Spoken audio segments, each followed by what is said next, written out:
But to answer your question, why is it important to have a theory of history? It's several reasons. Like, first off, I think it's good to understand the social world. I think stories about how the social world works, ideologies around it, can be more or less accurate. People will direct their efforts and evaluate the legitimacy or illegitimacy of pro-social efforts to try to build up civilization through the framework they believe in. You know, there's a classical note during the French Revolution, the Republic has no need of savants, when speaking of people like Laplace and other mathematicians and scientists. If the belief is the Republic has no need of statesmen, and statesmen are persecuted, then the Republic's revolution fares poorly, let alone the Republic's evolution to whatever it might be trying to achieve that replaces the ancien regime. So I think that in societies where we don't understand the role of founders, we have a confused relation to our heroes, where, the confusion can go either way. It can be deeds focused, which is perhaps useful. It's useful to commemorate those who participate in great events. But I think it's much more important to look at the origin of social order, to look at the Moseses and Lycurguses of the world that set up particular social systems, and to understand what they look like, right?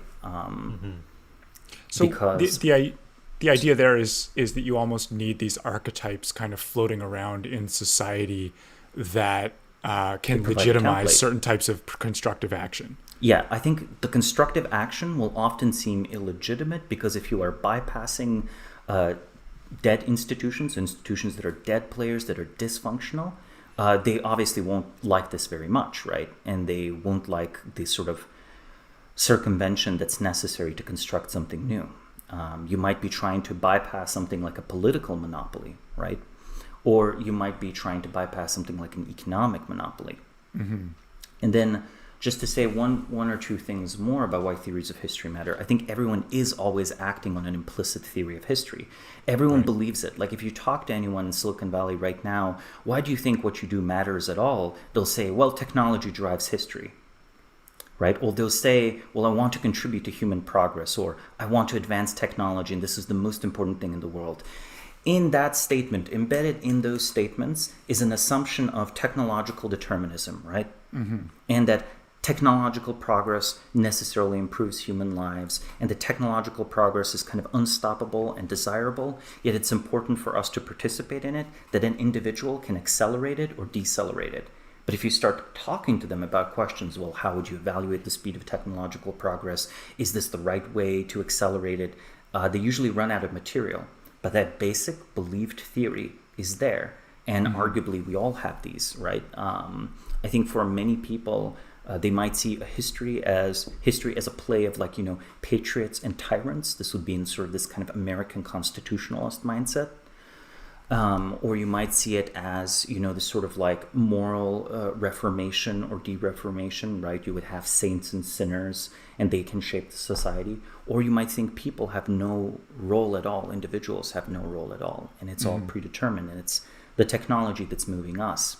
But I would claim any individual that's acting on the world must have on some level a belief that they are affecting the world, and that counterfactually, it matters whether or not they're at home playing video games or, at home coding or leave the home to win a battle. There's some sort of implicit belief that it matters, right? Right. Yeah, it's interesting that you're talking about implicit theories of history here. As you probably know, we had a piece just this week at Palladium on Xi Jinping and his more explicit theory of history. It's also the case that in the world, right, a lot of the major theories about how history works originate from Europe and from the Western world. And yet, despite that, Western institutions, and particularly America, definitely don't seem to have an explicit model of how history works anymore. Do you think that this is a serious problem in some way, and how would you get back to having an explicit model of history rather than just an implicit one? Well, I'm going to note here that China is a Marxist-derived society, and Marxism is one of the better demonstrations of the coordinating power. So any theory of history can, in fact, serve as the basis of an ideology, right? And the more correct this theory of history is, the more powerful the adherents of the ideology are. So, for example, a Marxist ideology might actually describe fairly well what you need to do in order to industrialize while interacting with the market system. It might propose things such as the need to maintain industrial sovereignty, the need to focus on heavy industry and so on, but it might get other things wrong. Let's remember that, no matter how wastefully inefficient the Soviet Union was, at the end of the day, it could deliver many thousands of tanks to the battle lines of Eastern Europe, right? These are incredible feats of coordination, incredible feats of planning. I can even make this more visceral. Consider something like D-Day, right? If large-scale, society-scale planning is not ever possible, how in the world did D-Day happen? Right? It obviously did happen. Therefore, at least sometimes society-wide planning is possible. So you might get these gems of accuracy that enable correct policy or enable constructive action, or you might have destructive things that lead to the destruction of action. For example, if you only have a class-based analysis of the role of military officers, rather than track the ideology of military officers, which is often, centered on protection of the homeland, whatever the homeland itself is. It doesn't matter if it's Tsarist or communist. You might end up being a loyal officer to whichever regime. But if you analyze an officer through sort of a Marxist lens, you might come to the conclusion that, necessarily, because of their background, they're going to have reactionary beliefs, and therefore it's important to purge them. And, arguably that was a big problem for Stalin. So the explicit ideology of the Soviet Union is very close to the basis of current Chinese ideology.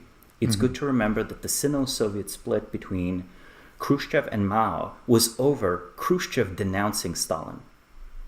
Mao emphatically believed this was revisionism, right? That you should not denounce Stalin, right? So Stalin is, in a way, directly part of this intellectual legacy. So when we look at Xi's decisions today, if you analyze them through this deeply kind of post-Stalinist lens, it makes a lot of sense. And not only is there a believed explicit ideology by Xi, the explicit ideology is used as a method to coordinate the Chinese Communist Party. People are expected to be well-versed in this. Again, the comparison I would invite quite naturally between the Chinese Communist Party and the Catholic Church. Arguably, in some aspects, they both govern about 1 billion people. They both have a catechism. They used to also, both have the equivalent of the Inquisition. They had theoretically a central decision maker and so on. Now, this analogy only goes so far. There are important differences, right? The important difference, first off, is control of a nation state. Secondly, a different belief about the course of history. You can't just plug in one ideology for the other and expect the organizations to work just as well. The Marxist vision of the future is a globalizing future. It's a technologically advanced future. In theory, it's also a materially abundant future, but it's a future achieved through class struggle. So it's fundamentally adversarial. So this fundamental assumption of adversariality leads to fundamentally adversarial responses to social challenges. So in the West, we also have adversarial ideology of a different type, right? Like say the idea of free market competition is pretty adversarial actually.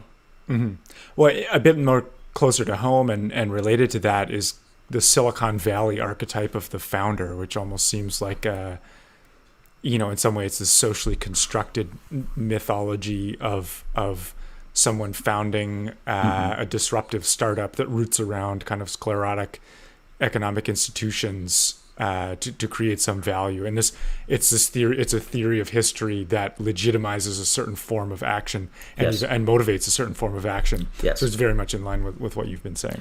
Well, if they didn't believe in founders, there would be fewer companies. Right. There would also be the PR would be different. I think something like about 80% of the company would exist in a Silicon Valley that didn't believe in founders. But the 20% that wouldn't exist are the most interesting ones. There's the counterfactually most interesting ones.